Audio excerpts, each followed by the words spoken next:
కన్నీటి భాష. మనిషి తన భావాలను ఎదుటివారికి చెప్పేందుకు ముఖ్యమైన మాధ్యమం భాష. అనంతమైన భావాలకు రూపునిస్తుంది. మన ఆలోచనలు మౌఖికంగానూ వ్యక్తపరచవచ్చు, లిఖిత రూపంలో వ్యక్తీకరించవచ్చు. కానీ కొన్ని అనుభూతులు భాషకు అందం. వాటిలోని ఎవరికి వారే అనుభూతి చెందాలి. ఆ అనుభూతి భావోద్వేగము మాటలుగా మారిన భావ తీవ్రతను, ఉద్వేగాన్ని అవి స్పష్టంగా చూపలేకపోవచ్చు. అప్పుడు కన్నీరు ఆ పని చేయగలుగుతుంది. మాటల్లోనూ ఆఖరికి కావ్యాల్లోనూ వ్యక్తం చేయలేని భావవేశానికి కన్నీరు దృశ్యమవుతుంది. అందుకే అది మహాశక్తివంతమవుతుంది. మనసులోని భావాలను భాషలోని ఇమిడ్చేటప్పుడు కొన్ని సందర్భాల్లో సరైన పదాలను దొరకకపోవచ్చు, లేదా అంత భాషాజ్ఞానం మనకు లేకపోవచ్చు. ఇలా కొన్ని పరిమితులు ఉండటం వల్ల అన్ని భావాలను మాటలుగా మారవు. కొన్ని మారాల్సిన అవసరం లేదు. కొన్ని సందర్భాల్లో భాషకు చిక్కుకొని కొన్ని అనుభూతులు ఉంటాయి. అప్పుడు మనిషి ఆశ్రయించేది కన్నీటి. అది మాట అక్కర్లేదు, భాష.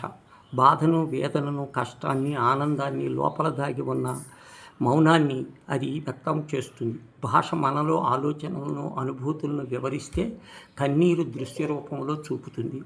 ఆలోచనల రూపాన్ని ఇచ్చేది, భావాలను దారి చూసేది, సమాజాన్ని నిర్మించేది భాష. అది అనాగరికత చిహ్నం. నాగరికత తాలూకు చరిత్ర మొత్తం భాష చుట్టూనే తిరుగుతుంది.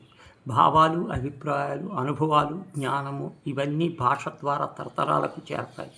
అందుకే భాషను కేవలము సమాచార సాధనంగా కాక మనిషి అంతర్గత లోకానికి గవాక్షుగా భావించాలి. ఋషి స్పందన భాషా సాధనమై మహాకావ్యంగా రూపుదిద్దుకుంటుంది. శాస్త్రవేత్త మస్తిష్కములో మెరుపులా మెరిసిన ఒక అద్భుత ఆలోచనకు మానవాళి ఎంతో ప్రయోజనాన్ని ఆవిష్కరణ అవుతుంది. ప్రతిభావంతులైన వారి భావనాశక్తి, కల్పన చాతుర్యము, గొప్ప సాహిత్యము, ఆకృతి దాలుస్తాయి. మనిషి ఎంతటి ప్రగతిని సాధించటానికి భాష కీలకమైన సాధనం.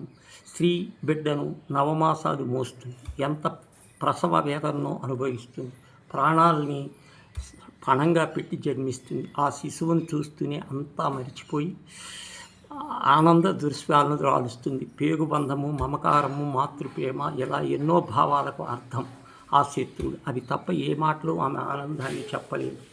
భాష మనిషిని సమాజం కలుపుతుంది. కన్నీరు మనిషిని మనసులో కలుపుతుంది.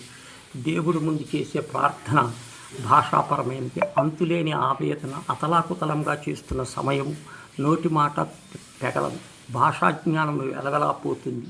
అప్పుడు భగవంతుడికి సంభాషించే కన్నీరు అప్రయత్నంగా, మౌనంగా కార్చే కన్నీరు మనుషుడు దానిలోని వేదనను అంతర్యామిని చేర్చే గొప్ప అంతర్వాహిని అవుతుంది.